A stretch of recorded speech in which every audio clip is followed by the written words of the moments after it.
All right, it's good to be back, man. Nice to see you again. Thanks for having me back. You're listening to Foxx on the Wire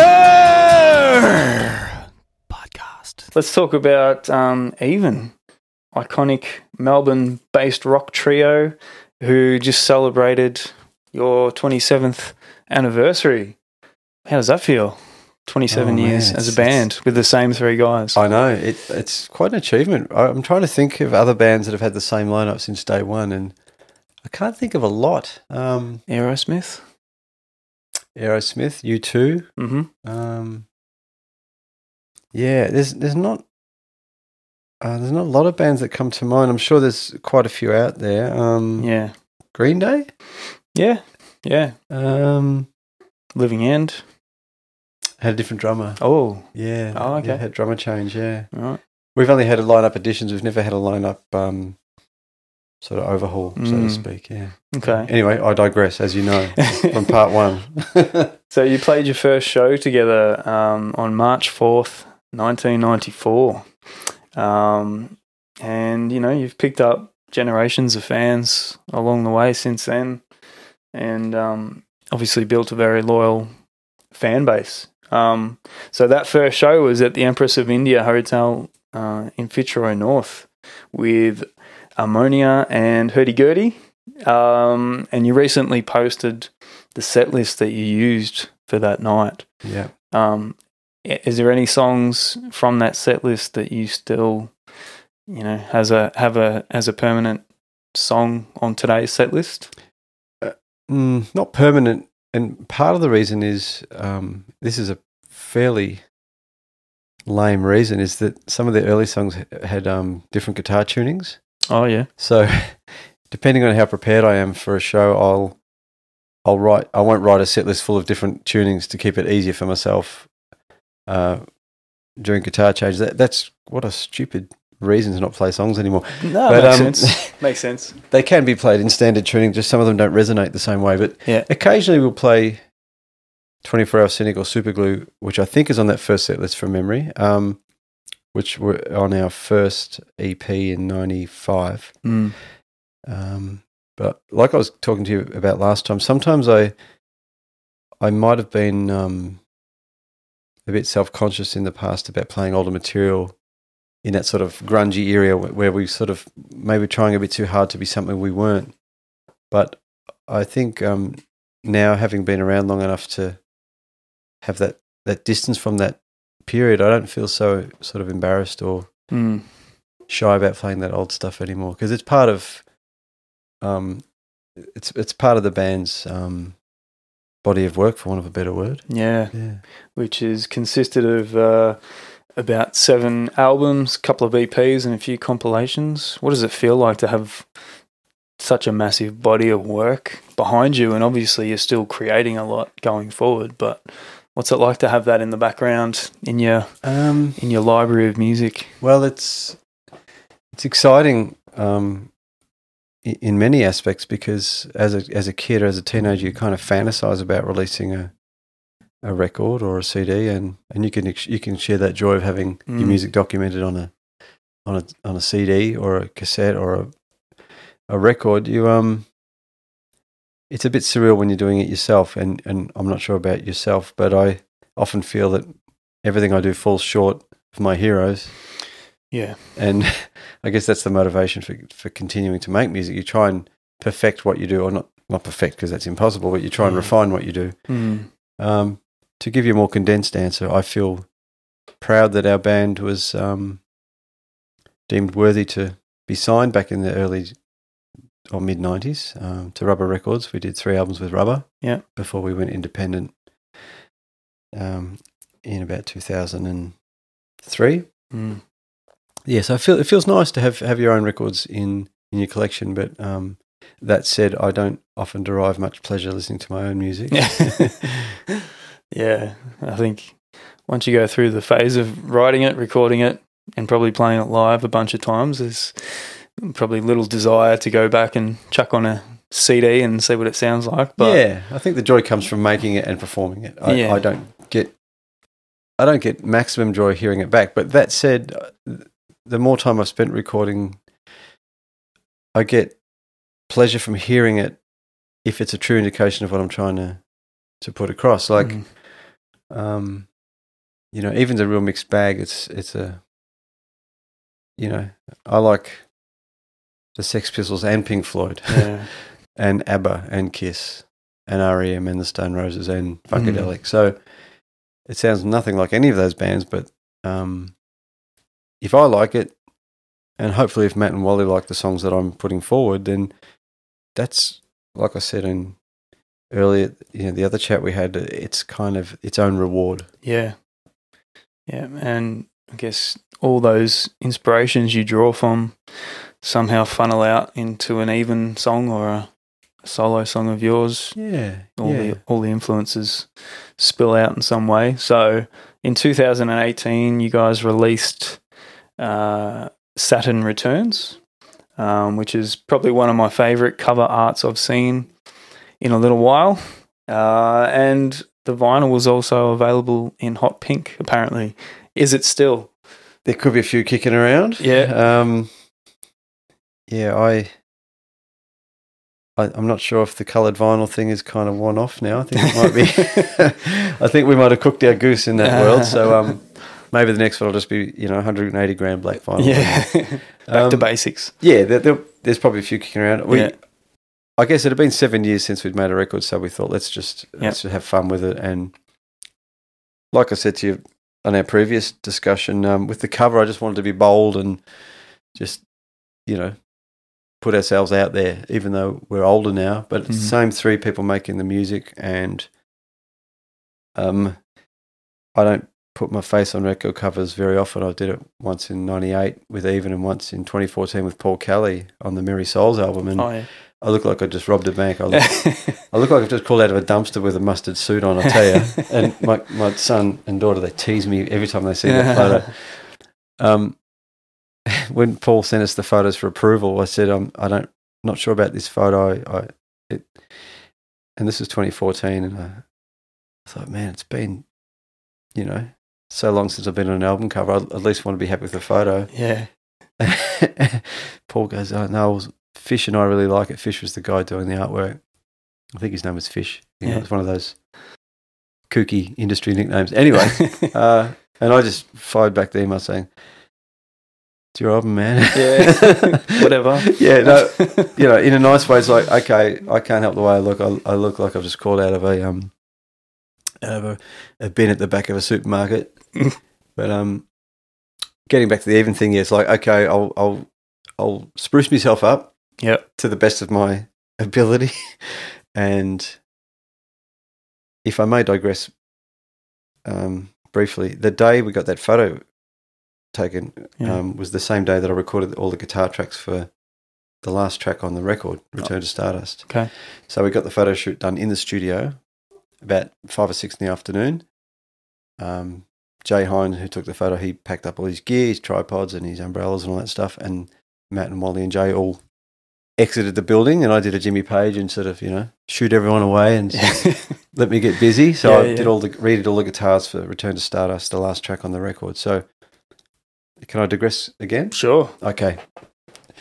That morning, I was in the car driving to get some supplies or some groceries or something, and I had a baseball cap on, and the wind blew in the car, and the hat flicked off, and I went to grab the hat, and I got my finger caught in the you know, thing of the car where the window goes in.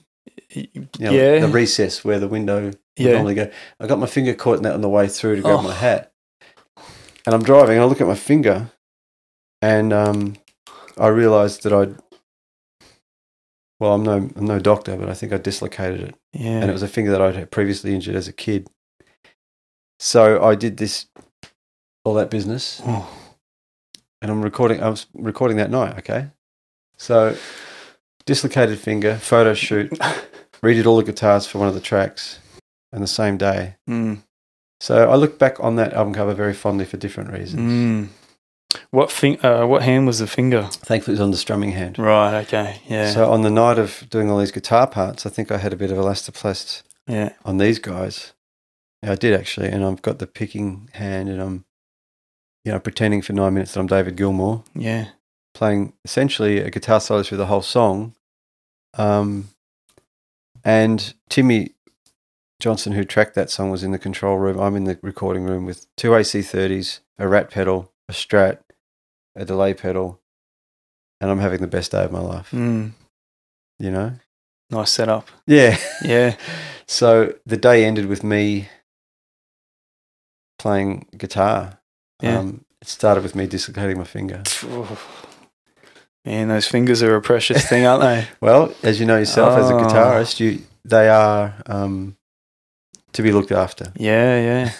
I sort of fractured mine back when I was like 20, and it's like my forefinger of my right picking hand. Yeah. And the longer I play, it sort of gets a bit weaker. Yeah. So I've sort of had to adjust the way I hold my pick, but I kind of worry for years ahead that it's going to really sort of stifle me. But well, you've got to.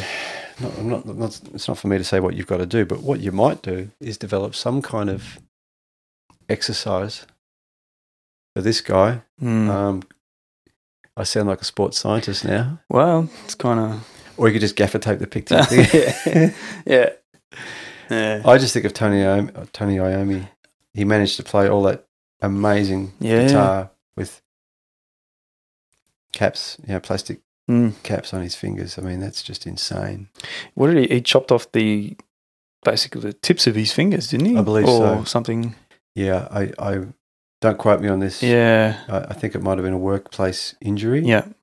And the last time I read an article about it, he said he still carries them around in a little tin. He carries the things around. Wow. But anyway, long story short, we must look after the digits, mate. Yeah.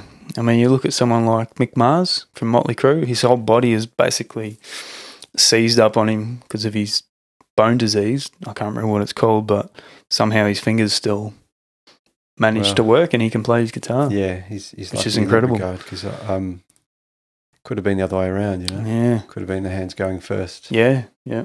So is there a new album in the works for Even? A follow-up to Saturn Returns? There is, yeah. There is? It's in the works, and it's been a very piecemeal process, if that's the right word. Okay. Piecemeal. What does that mean? Well, I think it's like sort of bit by bit, Right, yeah. Because of last year's interrupted flow, the band could only get together very briefly. And when I say the band, at that point in time, it was just myself and Matthew, because the way we work, or tend to work most efficiently these days, is if Matt and I record a track together, and while he does the Paul McCartney thing, he'll come in later and put his bass on at the end. Yeah. And then he can hear the song and hear where it's going, and put what he deems an inventive and worthy bass line over a pre-existing track. Sometimes we track live. A few of the songs on Saturn Returns we tracked live as a band at the trio, and then I'd redo vocals, and Wally might fix up a bass thing, or I'll overdub more guitars. Right. But this time around, the year being what it was constructed from disparate. Some of the songs were from disparate recording sessions, and I've shaped songs based on what I had at my disposal. Yeah. Maybe it's just Matt and I playing a rhythm track, then I'll put a vocal on while he'll come over when it was safe to do so and put some bass down. Right. So tomorrow he comes down, and I've got 3 more tracks to do with bass. Okay. And then we do his BVs, and then we're done. Cool. Yeah. So have we got a release sort of rough date in mind? I've got a rough date in mind, but I'm not going to say because it might not be met. Right. But let me put it to you this way. I reckon it'll be out by winter time. Okay. Yeah. Cool. I'm not trying to be cagey, to be sort of pretentious and stupid, but it's because the industry being what it is, as you know, you can't really predict. But I think sometime in the middle of winter it'll come out. And is it sort of similar to Saturn Returns, like a bit of a follow-on from that, or is it going to be quite a bit different? Yeah, it's in a similar. In some ways, it's similar because, well, one of the main things on this record, the next Even record, there's going to be lots of, and I can't believe I'm about to say this, lots of guitar solos. Woohoo! I mean, for some people that's not what they want to hear, but for me, it's what I want to do. Yeah. Sounds good to me. And that song, Return to Stardust, gave me the impetus to not be shy about doing long guitar solos. Yeah. Or as Link calls them from the Men's lead breaks. Oh, yeah. Because I'm not a great singer. So in conjunction with that, I like to play guitar in a way that someone would play a trumpet or a sax, or someone with a great voice would ad-lib with vocals. I don't do much vocal ad-libbing because I know what my limits are. Whereas guitar ad-libbing, I feel that I've got more scope. As a player, I think there's more scope for me to play, kind of extended pieces of music on the guitar than as if I was ad-libbing on vocals, because that would get very tiresome. Okay. Yeah. And you guys have got some big shows coming up, supporting Died Pretty at the Croxton in April. Yeah, which is big shows. It's exciting because these shows were scheduled for April 2019. Yeah. So 2 years in the making, these shows. And, bless Ronnie, he was unwell, and he's been recovering, and, Ron and the band, they're just a magical band. So to be able to play on the same bill is an absolute thrill for us. We played with Die Pretty in 2016 at Max Watts.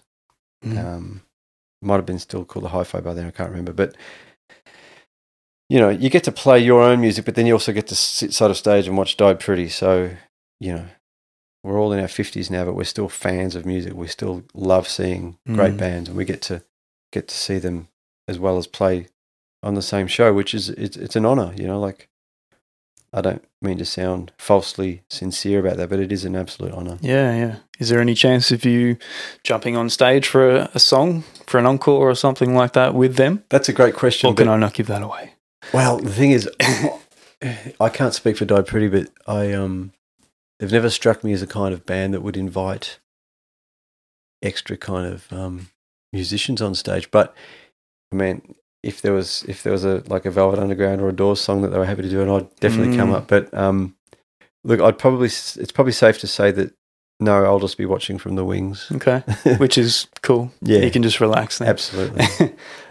So even played you do it every year, like your big annual Christmas show at the Corner. Last year's, was that your first gig together sort of for most of the year because of lockdown and that sort of thing? It was. We did a couple of streaming events. We did Delivered Live, and we did the Cherry Bar, and they were both in the earlier part of 2020. One was in April and one was a bit later, but that felt great to play. And at that point of the year, I hadn't been listening to much loud music, so to be on a stage playing loud music again was pretty exciting. Yeah. But then coming out to play the Corner in December was pretty freaky, but in a good way. Like, we hadn't played a pub show for over a year. And, the venue had reformatted everything based on the restrictions. So it was nice to play the Corner because depending on how popular you are at the time, sometimes the Corner's a hard room to fill. So yeah, on the upside, we managed to get nice turnouts for each of the 4 shows. So we did 2 shows over 2 days with a day in between. So we had a Monday and Wednesday, and we had a day off on the Tuesday. And I really dug it. I'm not sure if it suited all the band members playing 2 shows in one day, because I think the physical requirements are different for each member. But I loved it, mate. I was it was really good. It was great to play there again. What was it like playing with the band again? Like, were you guys a bit rusty playing together, or after all these years, it's sort of just glued, just like that? Halfway between them. Yeah, okay. Yeah. Like we had a couple of rehearsals leading into it, because we were a little bit unrehearsed, but our music is not overly refined. I don't think we're not such a slick band that we need to be super polished. I mean, if we can sort of remember the songs, that's great. But we had a couple of practice sessions, and I think by the fourth show we were a well-oiled machine. I was joking with myself that it felt like being on tour. Yeah. Playing 4 shows in succession is a little bit unprecedented for us at the moment. Okay. We haven't toured for a long time. Yeah, the two shows in one day would be like by the second time you're playing, it'd be just cruising. Yeah, to a point. Yeah, depending on like you said, the physical toll that it takes. But which I could play till I'm till I'm crawled in the corner in a screaming heap. I'm it doesn't bother me, but I think also you want to keep it fresh. So every show had to be marginally different, so we changed up the set list a bit. But it was great to play, and the band is its own thing. Like, it's takes on a life of its own at some point in a gig. So well-oiled machine by this point. I wouldn't say it's well-oiled.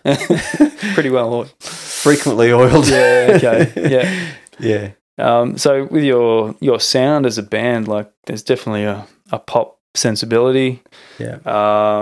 Sort of reminiscent of the pop rock of the 60s and 70s, like the Byrds and a few other bands. What would some of the other influences, I guess, of Even be? What sort of bands, like the Stone Roses and stuff like that? Yeah, there's a whole bunch of bands that we all like. I think when we started out, we were doing a couple of covers. We did a Kinks cover, we did a Go-Go's cover. We all, the three of us actually like a lot of similar music, like Beatles is a big one for us, and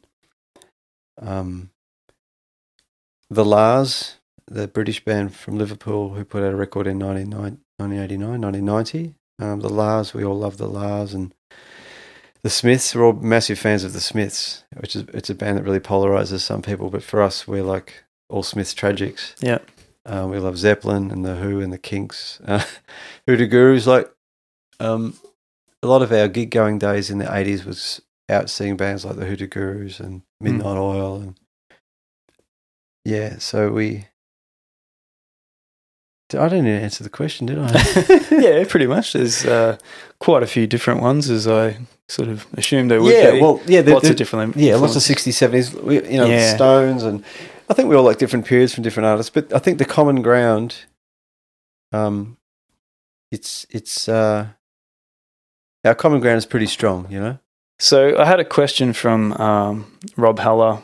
He said he wanted to know when your love of the British pop sound sort of started. Wow, that's a great question. Oh, look, it's got to be Foxx on the Run by The Sweet. Ah. Yeah. Great British rock band. Yeah. What a band.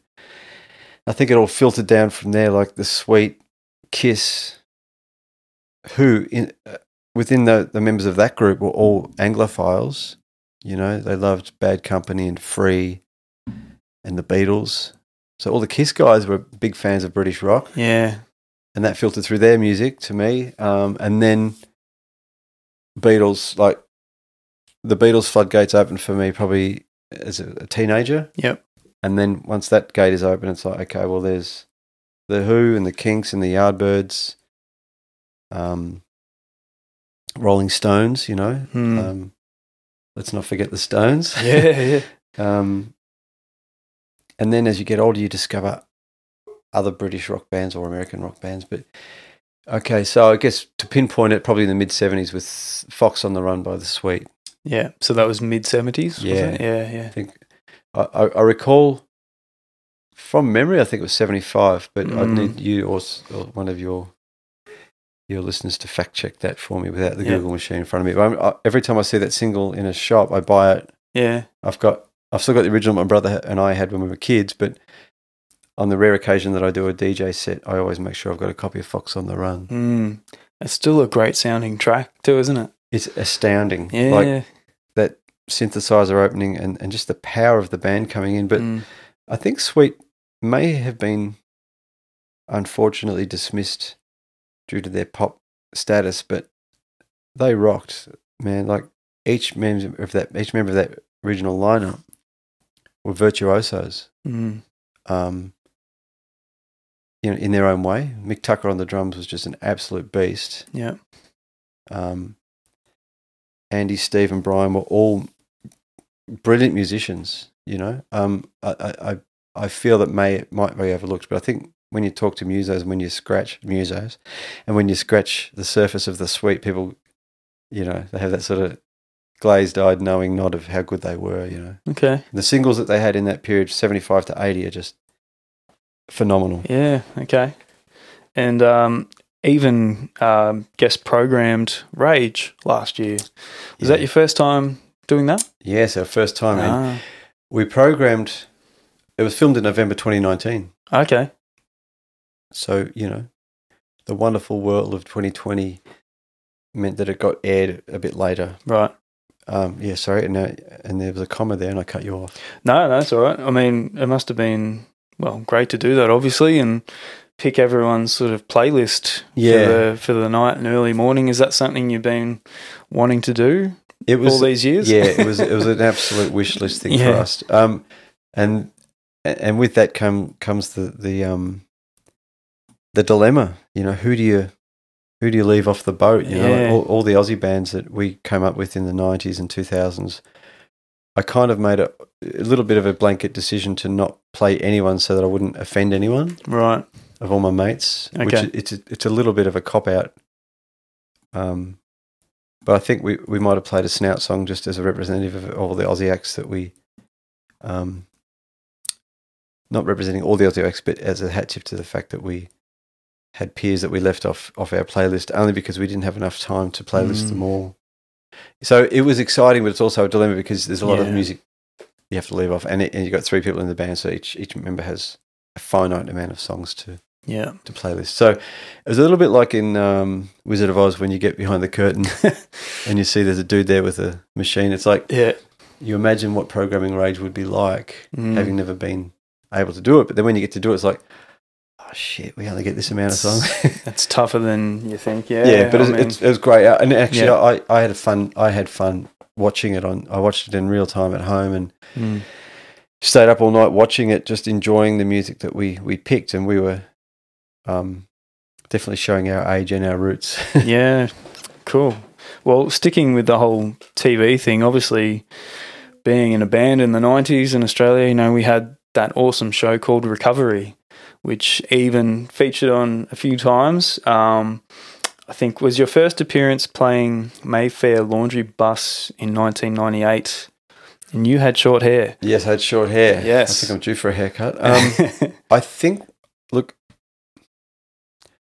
we might have been on there in 96 as well. Okay, yeah. But I've got a couple of VHS tapes of the Recovery, and there's some online, but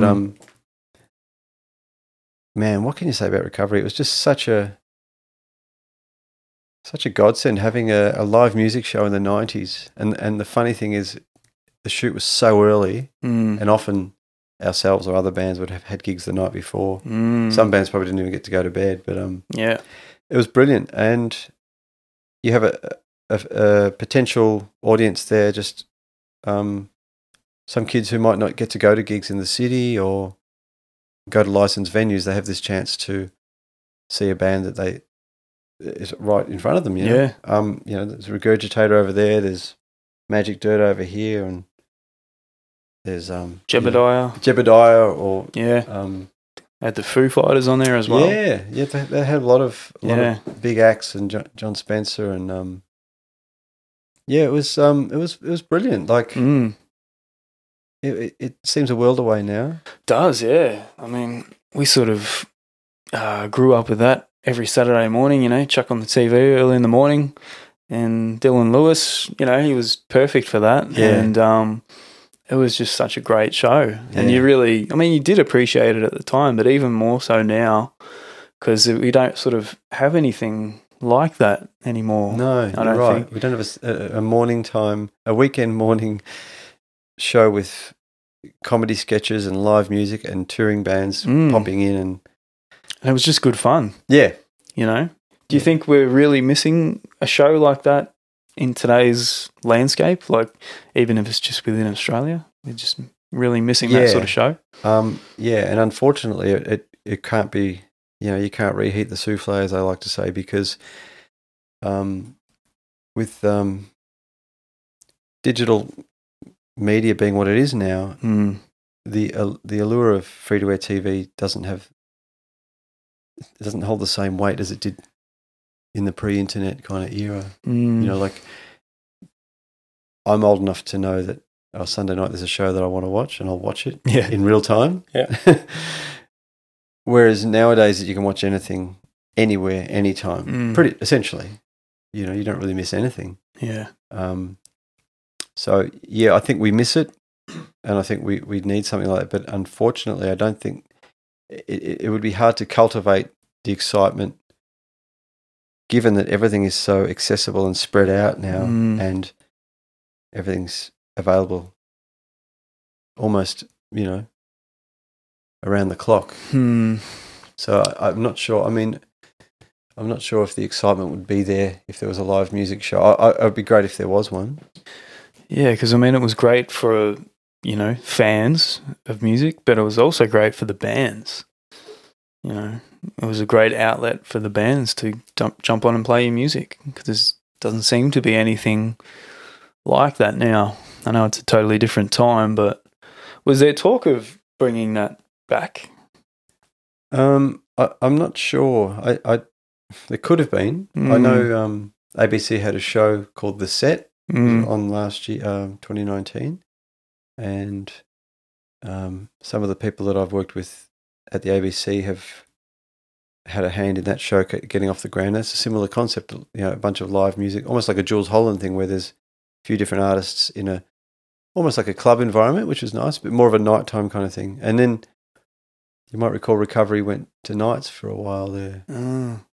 Yeah. Yeah, right. So it was kind of like that was the end of that sort of journey. I don't know if Recovery had, I think there was probably talk of an isolated kind of, maybe a nostalgic one-off or something, but Spicks and Specs has had a bit of a repeat series as well. Yeah. It's just a different time now with everything, like I said before, and I'm the same as any other civilian. I'll get on YouTube and look at, a Kiss Prince conference for Creatures of the Night, or Bob Seger live in frickin', Toronto or something. It's a great joy to be able to find things instantaneously, but the downside is that I don't think there'd be much of a maybe I'm wrong. Maybe there would be a market for a live TV show. Yeah, it was just such a great time. Like, I mean, being a fan of music in the 90s and discovering it like myself, it was great. And then I can imagine, was that one of the best periods of time to be in a band? I know you weren't in a band in the 60s or 70s. That would have been great too, I'd imagine, and even the 80s. Yeah. But the 90s just had a charm. You've hit the nail on the head. Yeah. What are some of your favourite memories from those days, like when the band started? I think what we were sort of alluding to it in our other chat about Nirvana, when the whole sort of scene changed to the point where it wasn't so image-based, like pop music wasn't. Like in the 80s and probably the late 80s, mid-80s pop scene and late 80s, sort of, for want of a better word, hair metal scene, things were so image-driven that it was often at the expense of the music, whereas in the early 90s it sort of reversed, whereas the music was the focus and the image was secondary. So it enabled bands to put music first and not feel they had to be the whole package, If Duran Duran had looked like a bunch of brickies labourers, would they have been so successful? We're not sure, it's all part of the excitement of rock and roll is the image of a group. But I think the Nirvana kind of wave of popularity and the cultural shift that came with that, it may have opened up people to be a bit more free with themselves. And I'm going to wear my Converse on stage tonight. Yeah. I'm going to wear this torn cardigan. It certainly liberated me. Like I go through phases every week about how you present yourself publicly. Yeah. But that period was great. You could rock up in anything, and it was accepted. Like, getting to your word about the charm of that period.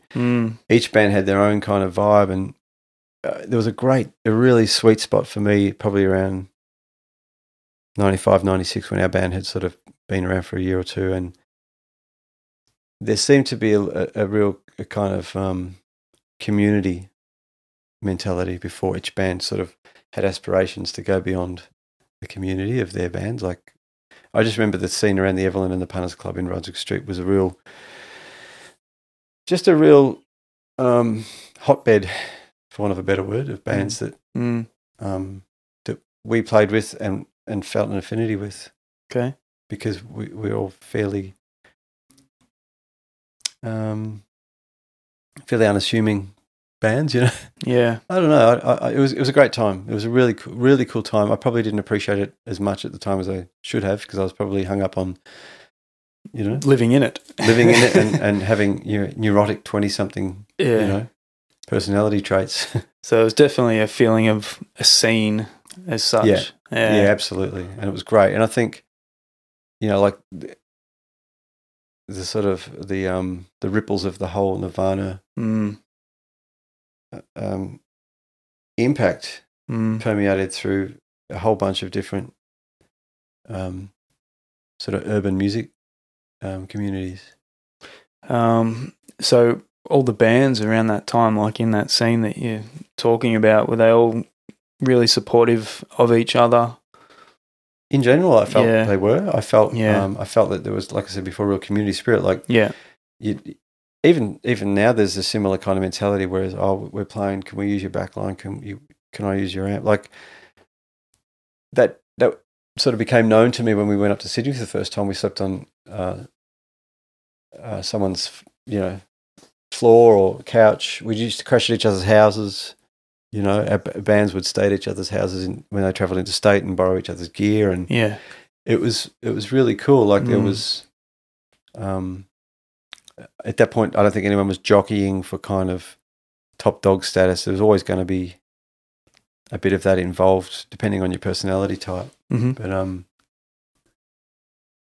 it was a really cool time. You know, I've got friends that I made in the 90s that I'm still, you know, really, really good friends with. And I met these people through the music biz, and that goes above and beyond all the moving parts of being in a band. You know, like, how many records did you sell? How many people came to your gig? Did you get in the ARIA chart? All that stuff is kind of pretty much irrelevant when you think of the connections you've made with people along the way, you know, your bandmates included, you know. That's what is constant. Everything else is all changeable, you know. It must be incredible to share everything you've shared with the same three guys, or the same two other guys. Going on this journey together.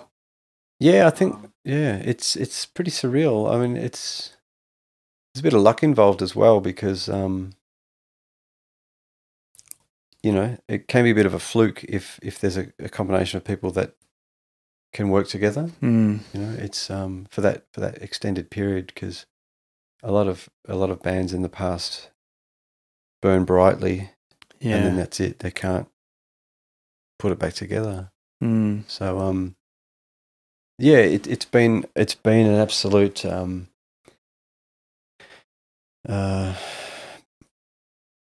advantage, you know, just in terms on a personal level, being able to, for the most part, get things done as a trio, as a unit. You know, without you know, being accountable to each other and ourselves, you know. All right, so 2021 even, we've got a new album coming out. We've got those support shows with Died Pretty. What other shows? Have you got any other shows or tours booked or hoping to book? Well, I reckon my prediction is, due to the busyness of our individual lives and working schedules, I reckon we're playing Boogie Festival at Easter. Cool. So between Boogie and the Died Pretty supports, I think we'll probably keep our heads down until Christmas time. Okay. And come back all guns blazing around Christmas. Yeah. Yeah. And then that'll give whoever might be interested in hearing the new album, they'll give them a chance to absorb the record. Mm-hmm. And then by Christmas time, we might play a few songs off it, and they won't be alien. Cool. Yeah. All right. Look forward to the new album. Thank you very much. Awesome. I hope no one's put off by long guitar solos. Yeah. There's plenty of them. I'm looking forward to it. Let me tell you, like it's I've let myself off the chain, Craig. Oh dear. Yes. All right. It's Well, your stuff is very tasteful, so depends if you like that kind of stuff. It is a matter of taste. Yeah, it's not everyone's cup of tea, but that's the only tea I know how to make. Cool.